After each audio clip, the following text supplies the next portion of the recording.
नमस्कार दोस्तों, Dharmendra Tiwari lab channel पर आप सभी का स्वागत है। इसके पहले हम लोगों ने हिस्ट्री में सिंधु घाटी सभ्यता इंडस वैली सिविलाइजेशन के भाग 2 में कुछ महत्वपूर्ण बातों के विषय में कुछ महत्वपूर्ण विषय में हम उसमें अध्ययन किए थे और हमने बात किया था कि सिंधु घाटी सभ्यता का आकार कैसा था, सिंधु घाटी सभ्यता कितने क्षेत्रफल में वर्ग किलोमीटर में फैली हुई थी, सिंधु घाटी सभ्यता के बड़े महानगर कौन से थे और सिंधु घाटी सभ्यता के लोग यातायात के लिए कौन से साधन का प्रयोग करते थे। तो इन सब के बारे में हम भाग 2 में पिछली क्लास में अध्ययन किया था। आज हम लोग विशेष रूप से नदियों के किनारे बसे हुए पुरास्थल जो सिंधु घाटी सभ्यता के पुरास्थल थे, नदियों के किनारे स्थित प्रमुख हड़प्पा कालीन पुरास्थल जो थे उनके विषय में हम अध्ययन करेंगे। तो एक बार पिछली क्लास का हम लोग रिवीजन कर लेते हैं, उसके बाद इसको आगे हम पढ़ते हैं। तो पिछली क्लास में हमने पढ़ा था कि सिंधु घाटी सभ्यता का जो आकार था वो त्रिभुजाकार था, अर्थात भारत, पाकिस्तान, अफगानिस्तान इन 3 राष्ट्रों से सिंधु घाटी सभ्यता के साक्ष्य प्राप्त हुए हैं। और जो इन देशों से जो पुरास्थल प्राप्त हुए हैं और उनका जो आकार विस्तृत क्षेत्र देखा जाता है, तो उनका आकार जो बनता है वो कैसा आकार बनता है? त्रिभुज के आकार का। और इस त्रिभुज के आकार के बीच में जो खाली स्थान है, इन्हीं खाली स्थानों के बीच में जो है सारे जो है पुरास्थल जो है प्राप्त हुए हैं, भारत, पाकिस्तान और अफगानिस्तान। और सिंधु घाटी सभ्यता का आकार कैसा था? ट्रायंगुलर शेप अर्थात त्रिभुजाकार था।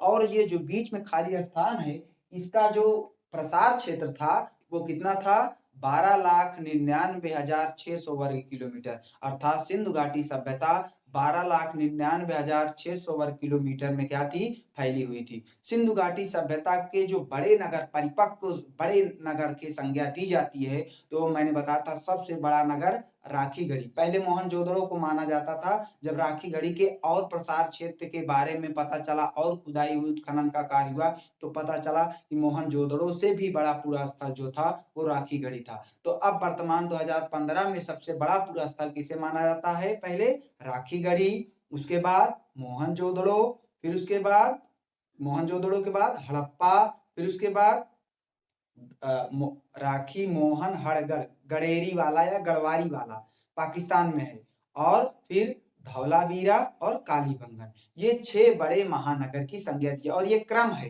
तो सबसे बड़ा महानगर सिंधु घाटी सभ्यता का कौन था? तो पहला कौन था?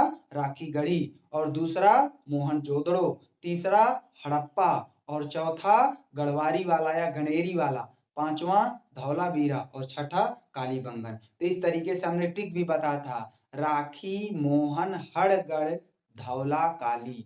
राखी, मोहन, हड़गड़, धौला, काली। तो ये 6 बड़े महानगर की संज्ञा दी जाती है।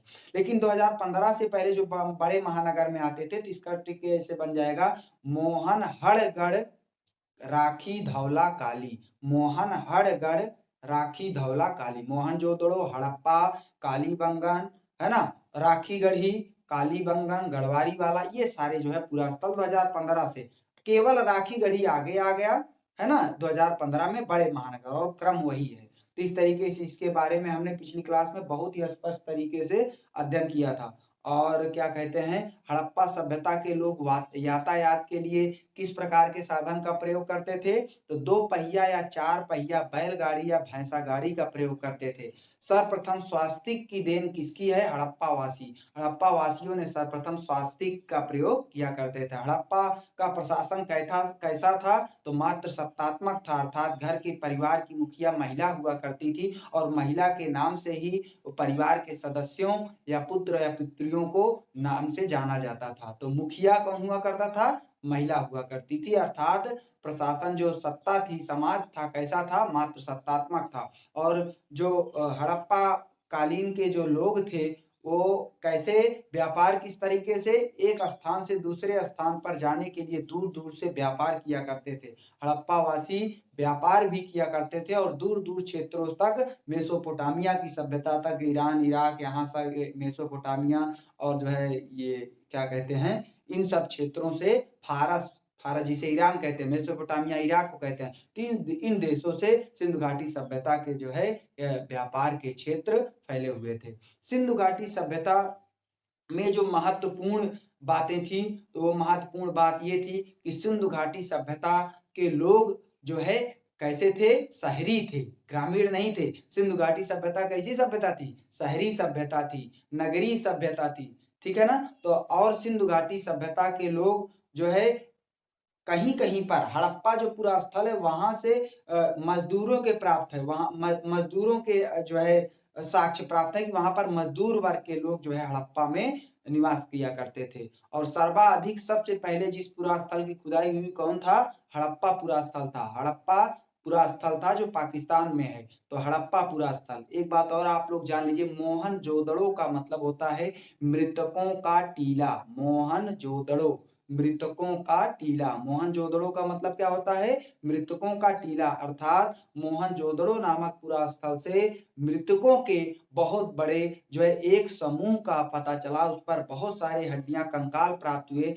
इसीलिए उस पुरा स्थल का नाम मोहनजोदड़ो रख दिया गया। क्यों? क्योंकि मृतकों का टीला, टीला का मतलब भीटा टाइप का, ऊंचे आकार का, तो वहां पर बहुत सारे कंकाल एक दूसरे के ऊपर जो है इकट्ठा हुए थे, गली मिली थी मृतकों के टीले की, तो इसलिए उस पुरा स्थल का नाम ही क्या रख दिया गया? मोहनजोदड़ो। और क्या होता है मोहनजोदड़ो का मतलब? मृतकों का टीला। तो इस तरीके से हमने पिछली क्लास में जो कुछ भी अध्ययन किया था उससे कुछ महत्वपूर्ण बातों को हमने अध्ययन किया। अब हम स्टार्ट करते हैं। सर्वाधिक जो सबसे पहले पुरा स्थल की उत्खनन का कार्य हुआ कौन था? हड़प्पा। सिंधु घाटी सभ्यता का प्रथम पुरा स्थल जो खुदाई हुई वो कौन सा पुरा स्थल था? हड़प्पा। हड़प्पा कौन सी नदी के किनारे विकसित हुआ? रावी नदी के किनारे। हड़प्पा पुरा स्थल रावी नदी के किनारे विकसित हुआ। और ये कहां पर है? पाकिस्तान का एक पंजाब प्रांत है, पश्चिमी पंजाब। पूर्वी पंजाब भारत में है, पश्चिमी पंजाब पाकिस्तान में है। तो पाकिस्तान के पंजाब प्रांत में मोंटगोमरी जिले में कौन सा? हड़प्पा पुरा स्थल है, जो रावी नदी के तट पर विकसित हुआ था, पुरा स्थल प्राप्त हुआ है। और इसके उत्खनन का काम श्री राय बहादुर दयाराम साहनी ने किसके नेतृत्व में? जॉन मार्शल के नेतृत्व में 1921 में उत्खनन का कार्य किया। उत्खनन मतलब खुदाई किया, तो उसमें से बहुत सारे मोहनजोदड़ो हड़प्पा से पुरा स्थल प्राप्त हुए हैं, साक्ष्य प्राप्त हुए हैं। उसको हम आगे और पढ़ेंगे कौन कौन से क्या साक्ष्य हड़प्पा से प्राप्त हुए, क्या मोहनजोदड़ो से प्राप्त हुए। तो हड़प्पा पुरा स्थल कहां पर, किस नदी पर? रावी नदी के किनारे। और इसका स्थान कहां पर है? पाकिस्तान पंजाब प्रांत, मोंटगोमरी जिला। और इसका उत्खनन का काम श्री राय बहादुर दयाराम साहनी ने, और कब? 1921 में। इंपॉर्टेंट है, याद रखना है। फिर उसके बाद दूसरा पुरा स्थल की जो खुदाई हुई वो कौन था? मोहनजोदड़ो। दूसरा पुरा स्थल कौन था? मोहनजोदड़ो। मोहनजोदड़ो का मतलब क्या होता है? मृतकों का टीला। बिल्कुल सही समझा आप लोगों ने, मृतकों का टीला। और मृतकों का एक टीला, एक गली मिला था, भीटा टाइप का कंकाल मिला था, इसलिए इसका मृतकों का टीला नाम रख दिया गया। और नदी कौन सी थी? सिंधु नदी। मोहनजोदड़ो सिंधु नदी के किनारे फला फूला विकसित हुआ, वहीं से साक्ष्य प्राप्त हुए हैं। और ये कहां पर है? पाकिस्तान का सिंध प्रांत, सिंध नदी सिंधु प्रांत, सिंधु प्रांत लारकाना जिला। पाकिस्तान का सिंधु नदी और सिंधु प्रांत लारकाना जिला में मोहनजोदड़ो के पुरा स्थल प्राप्त हुए हैं। और इसकी खोज रखाल दास बनर्जी, आपको एग्जाम में आरडी बनर्जी मिल जाएगा, बहुत इंपॉर्टेंट है ये दोनों। रखाल दास बनर्जी या आरडी बनर्जी ने 1922 में मोहनजोदड़ो पुरा स्थल की क्या उत्खनन का काम किया। तो मोहनजोदड़ो पुरा स्थल कौन सी नदी? सिंधु नदी। और कहां? पाकिस्तान सिंध प्रांत लारकाना जिला। और कौन उत्खनन का काम किया? रखाल दास बनर्जी 1922 में। वहीं हड़प्पा 1921 में श्री राय बहादुर दयाराम साहनी ने रावी नदी के किनारे, पाकिस्तान मोंटगोमरी जिला, पंजाब प्रांत। ठीक है ना? अब हम बात कर लेते हैं सुत्का गेंडोर। सुत्का गेंडोर हमने आपको बताया था पिछली क्लास में, सर्वाधिक पश्चिमी पुरा स्थल जो है सिंधु घाटी सभ्यता का, सर्वाधिक पश्चिमी पुरा स्थल जो है वो कौन सा है? सुत्का गेंडोर। तो सुत्का गेंडोर कौन सी नदी के किनारे विकसित हुआ? दास्क नदी के किनारे। सुत्का गेंडोर दास्क नदी के किनारे फला फूला विकसित हुआ। और सर्वाधिक पश्चिमी पुरा स्थल है सिंधु घाटी सभ्यता का, और कहां पर है? पाकिस्तान के बलूचिस्तान प्रांत में, मकरान जिले के अंतर्गत। पाकिस्तान के बलूचिस्तान जिले में, पाकिस्तान के बलूचिस्तान प्रांत में मकरान जिले के अंतर्गत सुत्का गेंडोर पुरा स्थल प्राप्त हुआ, जो दास्क नदी के किनारे फला फूला विकसित हुआ। उसकी खोज जो है किसने? आरएल स्टाइन ने 1927 में, और फिर और जो पूरा कुछ साक्ष्य कुछ क्षेत्र और बचे हुए थे, प्रसार क्षेत्र और था, तो उसका खुदाई उत्खनन का काम जॉर्ज डेल्स ने 1962 में, तो 1927 में ऑरेल स्टाइन और 1962 में जॉर्ज डेल्स ने सुत्का गेंडोर पुरास्थल जो दास्क नदी के किनारे विकसित हुआ पाकिस्तान बलूचिस्तान प्रांत मकरान जिले के अंतर्गत आता है, उत्खनन का कार्य किया गया। चौथा ही पाकिस्तान में है चनहूदड़ो। चनहूदड़ो, तो चनहूदड़ो पुरास्थल भी कहां पर? सिंधु नदी के किनारे विकसित हुआ। चनहूदड़ो पुरास्थल कहां पर? सिंधु नदी के किनारे विकसित हुआ, और कहां पर? पाकिस्तान सिंधु प्रांत। चनहूदड़ो कहां पर है? पाकिस्तान का सिंधु प्रांत राज्य है, वहां पर कौन सा? चनहूदड़ो। चनहूदड़ो पुरास्थल सिंधु नदी के किनारे फला फूला, इसीलिए हमने आपको बताया था ये सब देखिए सिंधु या उसकी सहायक नदियों के किनारे, इसीलिए इसका नाम क्या पड़ गया था? सिंधु घाटी सभ्यता। लेकिन बाद में जब उत्खनन का काम हुआ तो बहुत सारे दूर दूर तक पुरास्थल और बहुत सारी नदियों के किनारे साक्ष्य प्राप्त हुए, तब इसका नाम हटा के क्या रखा गया? हड़प्पा सभ्यता, क्योंकि सबसे पहले खुदाई का काम हड़प्पा पुरास्थल का हुआ, तो इसलिए ये सही बैठ रहा था, इसीलिए पुरातत्व सर्वेक्षण विभाग ने इसका नाम क्या रख दिया? हड़प्पा सभ्यता। इसीलिए हम लोग इसको हड़प्पा सभ्यता भी पढ़ते हैं। अब हम बात कर लेते हैं इसकी खोज किसने की थी? गोपाल मजूमदार ने। किसने किया था? गोपाल मजूमदार ने। कब? 1931 में। चनहूदड़ो सिंधु नदी के किनारे पाकिस्तान सिंध प्रांत, गोपाल मजूमदार ने 1931 में इसकी खोज की थी, चनहूदड़ो पुरास्थल की, पाकिस्तान में। कोटदीजी भी आपका कहां पर है? पाकिस्तान में। कोटदीजी पुरास्थल सिंधु प्रांत है ना, सिंधु नदी, पाकिस्तान का सिंधु प्रांत। कोटदीजी पुरास्थल कहां पर? सिंधु नदी, सिंध प्रांत और पाकिस्तान का सिंधु प्रांत के अंतर्गत आता है, और इसकी खोज घुरसे किसने की थी? घुरसे ने की थी। कौन सी नदी के किनारे कोटदीजी? सिंधु। और खोज किसने की थी? उत्खनन का काम किसने किया था? घुरसे ने। और कब किया था? 1935 में। 1935 में घुरसे ने कोटदीजी नामक पुरास्थल की क्या की थी? खुदाई की थी। एक पुरास्थल है, आप देखें यहाँ पर गणेरी वाला, जो हम गढ़वारी वाला आपको बता रहे थे ना, बड़ा पुरास्थल था। 6 बड़े महानगरों में से बड़ा महानगर कौन था? गणेरी वाला या गढ़वारी वाला। ये पाकिस्तान में ये भी है, हकरा नदी के किनारे। कौन सी नदी के किनारे ये पुरास्थल विकसित हुआ? हकरा नदी के किनारे। ऐसे आमुरी है ना, कोटदीजी है, ये सब पुरास्थल कहां पर हैं? पाकिस्तान में है। तो जो महत्वपूर्ण थे हमने उसके बारे में अध्ययन किया पाकिस्तान के अंतर्गत। अब हम भारत के अंतर्गत पढ़ लेते हैं। मांडा सर्वाधिक उत्तरी, हमने इससे पिछली क्लास में बताया था, सर्वाधिक उत्तरी जो क्षेत्र है सिंधु घाटी सभ्यता का, मांडा है। मांडा कहां पर? भारत के अंतर्गत जम्मू कश्मीर राज्य में, और कौन सा? अखनूर जिला।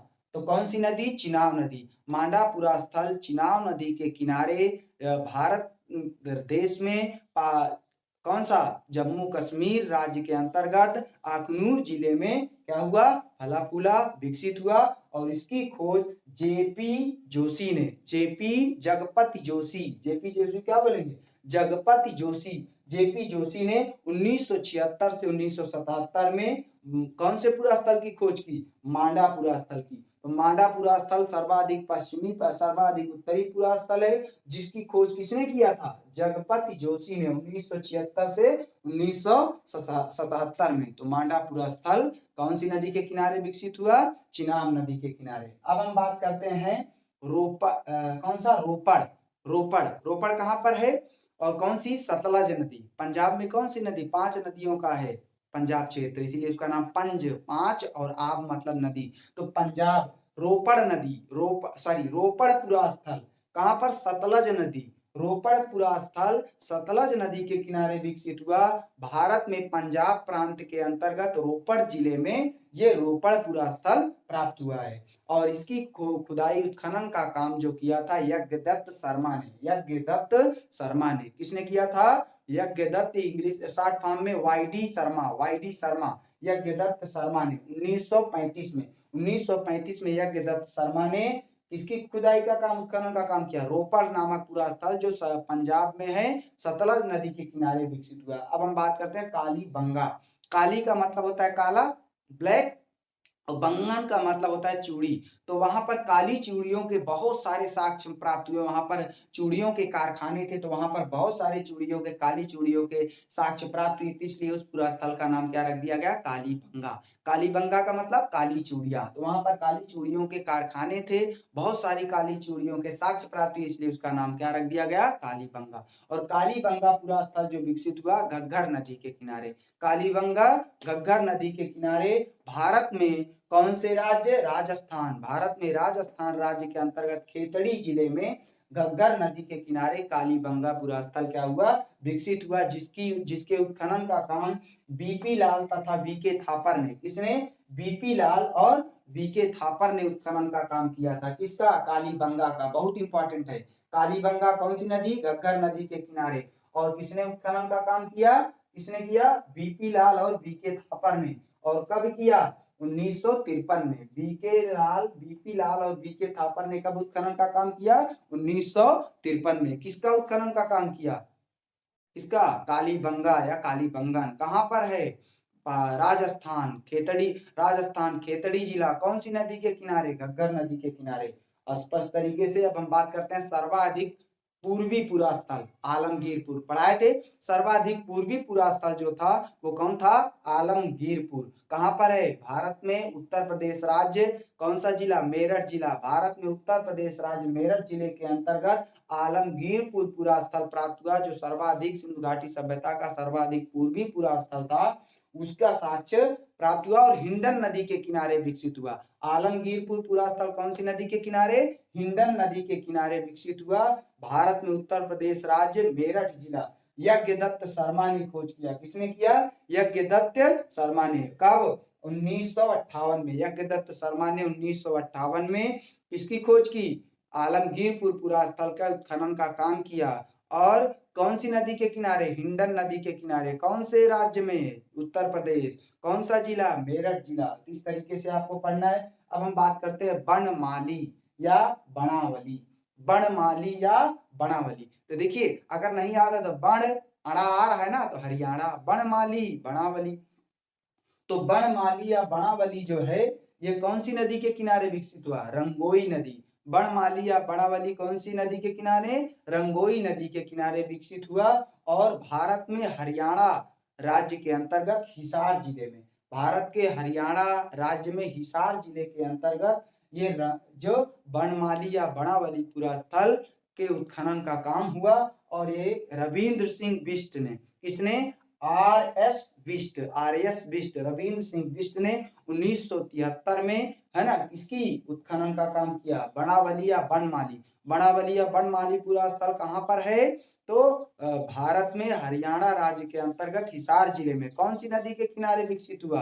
रंगोई नदी के किनारे। कौन सा पूरा स्थल? बनावली या बनमाली। और कौन उत्खनन का काम किया? तो रविंद्र सिंह बिष्ट ने। कब? 1973 में। तो अब हम बात करते हैं राखी गढ़ी। इसमें भी अड़ा है, ये भी हरियाणा में आएगा। राखी गढ़ी। और मैंने बताया था सिंधु घाटी सभ्यता का सर्वाधिक सबसे बड़ा पूरा स्थल किसे माना जाता है? राखी गढ़ी को। 2015 से पहले किसे माना जाता था? मोहनजोदड़ो को। लेकिन अब पूरे सिंधु घाटी सभ्यता में सबसे बड़ा पूरा स्थल कौन सा है? राखी गढ़ी। राखी गढ़ी जो है कहां पर? घग्गर नदी के किनारे। राखी गढ़ी घग्गर नदी के किनारे पूरा स्थल विकसित हुआ। भारत में हरियाणा के जींद जिला, भारत में हरियाणा का जींद जिला है, उस जींद जिले में राखी गढ़ी पूरा स्थल है, जो घग्गर नदी के किनारे फला फूला विकसित हुआ। उसके खनन का काम सूरज भान और भगवान दास ने किया था। सूरज भान और भगवान दास ने 1963 में। और इसके कुछ पूरा स्थल की खुदाई कब हुई? 2015 में जो है साक्ष्य प्राप्ति हमने बताया। तो राखी गढ़ी घग्गर नदी के किनारे भारत में हरियाणा राज्य के अंतर्गत जींद जिले में है। उत्खनन का काम सूरज भान और भगवान दास ने कब कब 1963 में। उसके बाद फिर और जो पूरा स्थल मिले उसके आगे आगे उत्खनन का काम हुआ। रंगपुर। रंगपुर जो है मादर नदी के किनारे है। रंगपुर मादर नदी के किनारे फला फूला विकसित हुआ पूरा स्थल। और भारत में गुजरात राज्य के अंतर्गत अहमदाबाद गुजरात राज्य के अंतर्गत अहमदाबाद काठियावाड़ क्षेत्र में जो है इसके खनन का काम हुआ। और इसे माधव स्वरूप वत्स ने, किसने? 1953 में माधव स्वरूप वत्स ने किसके उत्खनन का काम किया? तो किसके? रंगपुर पूरा स्थल जो मादर नदी के किनारे विकसित हुआ, भारत में गुजरात राज्य के अंतर्गत कौन सा, अहमदाबाद जिला काठियावाड़ क्षेत्र में है पूरा स्थल। इसके उत्खनन का काम किसने किया, माधव स्वरूप वत्स ने 1953 में। यहाँ पर आप देख सकते हैं। अब हम बात करेंगे लोथल, बहुत इंपॉर्टेंट है लोथल, रंगपुर, ये सब आप जो लिखाए हैं बहुत इंपॉर्टेंट है, आपको लर्न कर लेना है अच्छे से। लोथल पूरा स्थल, लोथल पूरा स्थल भोगवा, लोथल भोगवा, लोथल पूरा स्थल भोगवा नदी के किनारे फला फूला विकसित हुआ। और लोथल पूरा स्थल भारत में गुजरात राज्य के अंतर्गत अहमदाबाद जिले के अंतर्गत ये भी आता है, काठियावाड़ क्षेत्र ही। रंगनाथ राव ने 1955 से 63 तक इसके उत्खनन का कार्य हुआ, बहुत बड़ा क्षेत्र था, तो इसके उत्खनन के कार्य में 1955 से 1963 तक का समय लगा।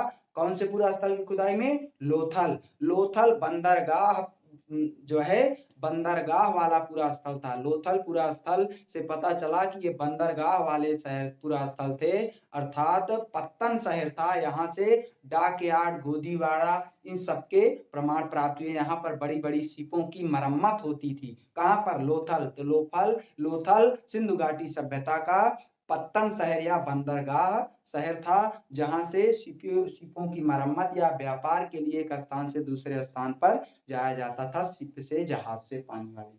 ठीक है ना। तो लोथल, भोगवा नदी, भारत गुजरात अहमदाबाद काठियावाड़ जिला, रंगनाथ राव 1855 से 63 तक। अब हम बात करते हैं सुरकोतदा, बहुत इंपॉर्टेंट है, सुरकोतड़ा या सुरकोतदा। सुरकोतड़ा जो सुरकोतदा है ये जो है समुद्र तट के किनारे विकसित हुआ था, समुद्र तट के, तो वहां पर नदी कोई नहीं, समुद्र तट। सुरकोतदा समुद्र तट, सुरकोतदा समुद्र तट, सुरकोतदा समुद्र तट। कौन, भारत में कहां पर, गुजरात राज्य कच्छ जिला, भारत में गुजरात राज्य कच्छ जिला, कौन सा पूरा स्थल, सुरकोतदा, समुद्र तट के किनारे विकसित हुआ, फला फूला। और इसकी खोज जगपति जोशी ने, किसने, जगपति जोशी ने 1972 से 1975 तक इसके उत्खनन का काम किया, रविंद्र सिंह बिष्ट के जो है मार्गदर्शन में। किसका, किसका, सुरकोतदा पूरा स्थल का उत्खनन का काम। कौन सी नदी के किनारे, नदी तो तीन है, समुद्र तट का किनारा था, गुजरात कच्छ जिला। अब हम बात करें धौलावीरा, कौन सा पूरा स्थल, धौलावीरा, धौलावीरा लूनी, धौलावीरा लूनी, धौलावीरा लूनी नदी के किनारे विकसित हुआ पूरा स्थल। और इस पूरा स्थल भारत में गुजरात राज्य के अंतर्गत ही कच्छ जिले में ही ये सौराष्ट्र क्षेत्र में जो है विकसित हुआ। इसकी अभी उत्खनन का काम रविंद्र सिंह बिष्ट ने किया था। किसने किया था, रविंद्र सिंह बिष्ट ने। 1990 से 1991 तक रविंद्र सिंह बिष्ट के अंतर्गत इस पूरा स्थल के उत्खनन का काम हुआ, धौलावीरा जो लूनी नदी के किनारे फला फूला विकसित हुआ। अब हम बात करते हैं सर्वाधिक दक्षिणी पूरा स्थल की। तो सर्वाधिक दक्षिणी पूरा स्थल कौन था, दक्षिणी दैमाबाद, दा से दक्षिणी, दा से दैमाबाद। तो सर्वाधिक दक्षिणी पूरा स्थल दैमाबाद। और कौन सी नदी के, प्रवर या प्रवरा नदी, तो जिसे अब वर्तमान समय गोदावरी नदी के नाम से हम जानते हैं, ऐसे भी जान ले, तो कहीं गोदावरी दिया रहे तो उस पर भी लगा देंगे प्रवर या प्रवरा, लेकिन मेनली हमें प्रवर या प्रवरा ही याद रखना है। तो दैमाबाद पूरा स्थल कौन सी नदी के किनारे, प्रवर या प्रवरा नदी के किनारे। और कहां पर, महाराष्ट्र में, महाराष्ट्र में अहमदनगर जिले के अंतर्गत ये पूरा स्थल जो है पाया गया। और इसके उत्खनन का काम बीपी बोपरदिकर, बीपी बोपरदिकर ने इसके उत्खनन का काम 1974 से लेकर 1979 तक चला। तो किसके, दैमाबाद पूरा स्थल का उत्खनन का काम 1974 से 1979 तक किसकी देखरेख में, बीपी बोपरदिकर के द्वारा जो है इस पूरा स्थल के उत्खनन का काम हुआ और पता चला। अब हम कुछ और, तो एक बार हम पढ़ लेते हैं। सर्वाधिक उत्तरी माडा, सर्वाधिक दक्षिणी दैमाबाद, सर्वाधिक पूर्वी आलमगीरपुर, सर्वाधिक पश्चिमी कौन सा, सुतका गेंडोर। पूर्वी में कौन सा नदी, सर्वाधिक उत्तरी में कौन सा नदी, चिनाब नदी, दक्षिणी में प्रवरा नदी, और पूर्वी में हिंडन नदी, पश्चिम में सिंधु नदी, दास्क नदी, पश्चिम में कौन सा, दास्क नदी। तो इस तरीके से चार आपको नहीं भूलना है, नहीं तो फिर दिक्कत हो जाएगा, समस्या एग्जाम में इससे क्वेश्चन पुट अप करता है। कुछ और जो है छोटे मोटे पूरा स्थल है उनको भी पढ़ लेते हैं। भगत राय गुजरात का कच्छ जिले के अंतर्गत आता है, भगत राय कहां पर, गुजरात के कच्छ जिले। देसलपुर भी गुजरात के कच्छ जिले के अंतर्गत ही ये पूरा स्थल आता है। और ये 2 मुंडी हमने बताया था ये अफगानिस्तान से प्राप्त है। तो अफगानिस्तान से 2 पुरास्थल महत्वपूर्ण कौन-कौन से हैं? मुंडी गाक, सौरतुधार। मुंडी गाक और सौरतुधार पुरास्थल कहाँ से प्राप्त हुए? अफगानिस्तान से प्राप्त हुए। मुंडी गाक और सौरतुधार पुरास्थल कहाँ से प्राप्त हुए? अफगानिस्तान से। वहीं गढ़वारी वाला या गणेरी वाला पाकिस्तान हकरा नदी के किनारे पुरास्थल विकसित हुआ। एक पुरास्थल है खीरसारा, अभी 2013 में इसकी खनन का काम हुआ, तो इसे भी पढ़ लेते हैं, एग्जाम में क्वेश्चन नया है पूछता है। खीरसारा पुरास्थल जो है खारी, खीर खारी, तो खीरसारा पुरास्थल कौन सी नदी के किनारे? खारी नदी के किनारे विकसित हुआ और भारत में गुजरात राज्य भुज जिले के अंतर्गत खारी नदी के किनारे खीरसारा पुरास्थल विकसित हुआ, जिसके उत्खनन का काम अगस्त 2013 में हुआ। तो खीरसारा पुरास्थल कहाँ पर है? कौन सी नदी के किनारे? खारी नदी के किनारे। कहाँ पर? भारत में गुजरात राज्य के अंतर्गत, कौन से? भुज जिले के अंतर्गत। कब उत्खनन का काम हुआ? 2013 में। तो इस तरीके से हमने नदियों के किनारे स्थित प्रमुख हड़प्पाई पुरास्थल के विषय में बहुत ही सुंदर तरीके से, स्पष्ट तरीके से अध्ययन किया। तो प्लीज आप लोग चैनल को सब्सक्राइब कर लीजिए, बेल आइकन को दबा लीजिए, लाइक कीजिए, कमेंट कीजिए। लाइक जरूर कीजिए आप लोग और कमेंट कीजिए, हमें पता चले ना आप लोग वीडियो वॉच कर रहे हैं और आप प्रोत्साहन वर्धन होता है अगर आप लोग लाइक कमेंट करते हैं। तो प्लीज चैनल को सब्सक्राइब कर लीजिए और लाइक कीजिए, कमेंट कीजिए, और हम नए वीडियो आपके लिए, नए कंटेंट ऐसे ही लाते रहेंगे। धन्यवाद, टेक केयर। नए वीडियो के साथ फिर से आपके सामने हाजिर होते हैं, तब तक के लिए जय हिंद, जय भारत।